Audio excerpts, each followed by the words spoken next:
So there's this whole wahala that comes with waking up in the morning and not knowing what to prepare for your kids to take to school. Hi guys, and welcome back to Taste and Bloom. If you're new here, my name is Yasmi and I'm thrilled to be coming your way again with another chit chat segment. Please don't forget to subscribe if you haven't already.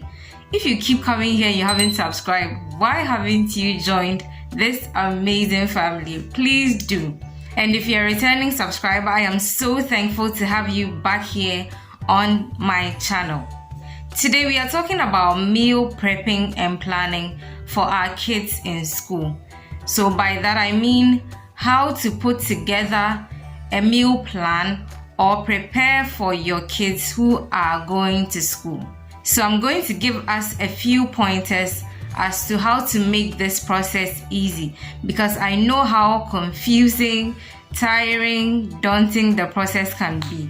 So let's dive right into the video. So for starters, make sure you are serving them or giving them healthy, balanced meals. In this COVID season, in this dispensation, in these changing times where kids' nutrition are of great value to their parents, you know this point cannot be overemphasized. Please, it should be top on the list. Healthy, balanced meals for your bloomers any day, anytime.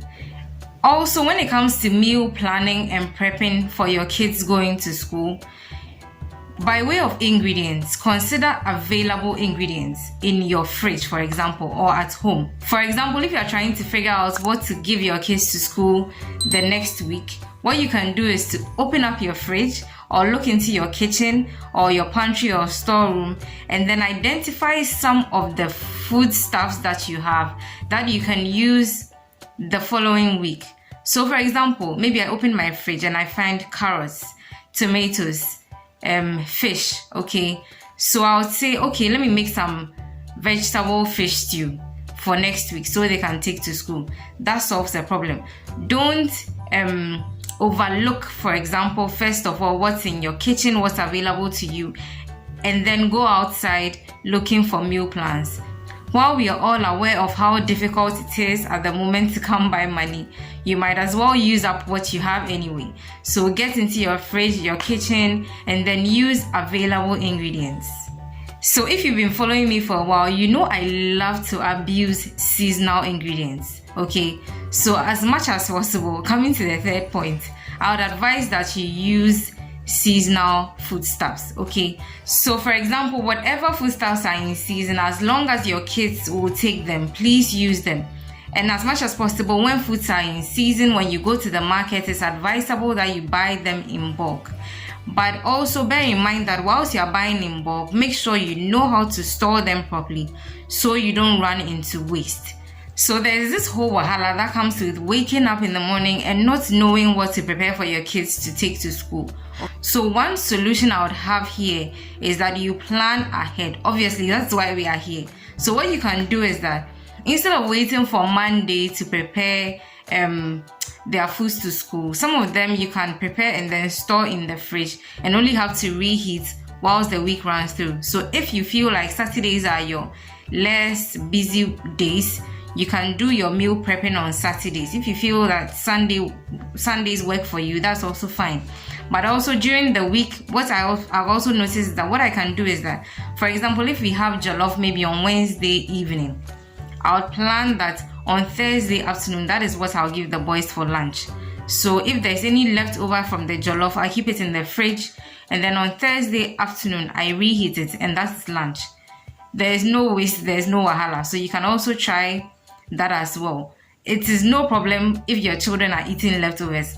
Train the kids to accept leftovers so they don't make their future spouses suffer, please. Another point I would love to raise is also that you give your children options. So when they are taking the foods to school, you don't know, of course, this is going to happen on your blind side. You don't know if they're eating it well. You can just rely on the teacher's report or whatever. But then to ensure that your child is not starving in school, it's always good to give them options. So don't say, okay, just rice and stew.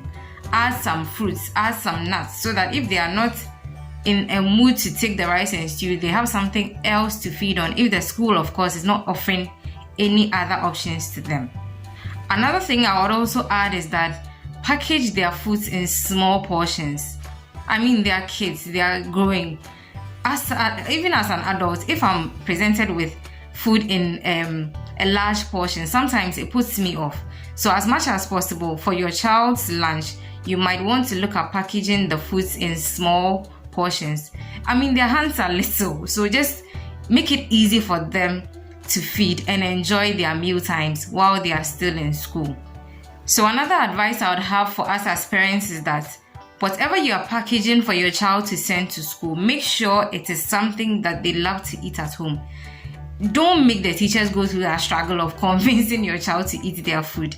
It will be best and it will be for your own advantage or for your own good if you package something that the child already enjoys at home, so that meal times at school is also not a struggle. I mean, it's to keep your child fully fed anyway, so you might want to consider that when meal planning and prepping for your child who is going to school. This point I'm about to share with you, I learned it the hard way. So my boys wear white shirts to school on Mondays and Tuesdays. Okay, look at the way my heart broke, when they came back and they had oil stains in their shirt, palm oil stains in their shirt. So please, coming to my last point, when packaging your children's lunch boxes, when putting food together for them, I beg you, avoid palm oil. Like, for your own good, for your own sanity. You don't know the wahala it takes to wash palm oil out of especially white clothing.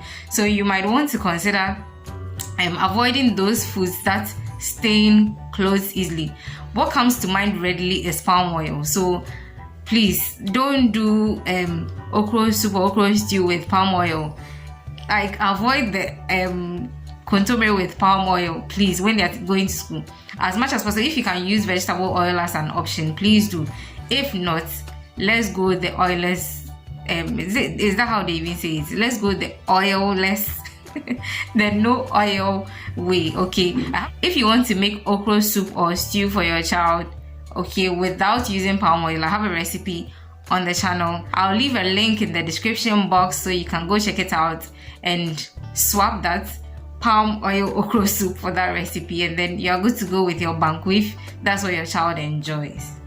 Thank you so much for joining me today in this chit-chat session. I hope it's been informative and educative as always. Please don't forget to give me a thumbs up if you like this content.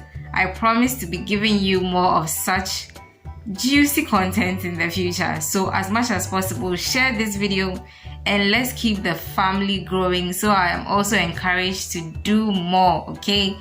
And the target is to reach 1,000 subscribers by the end of May. My boys' birthdays are in May. Okay, let me explain. The first one turns 4 in May, the second turns 1.5 in May. So please, if not for me, do this for them so that we have a nice birthday celebration, okay?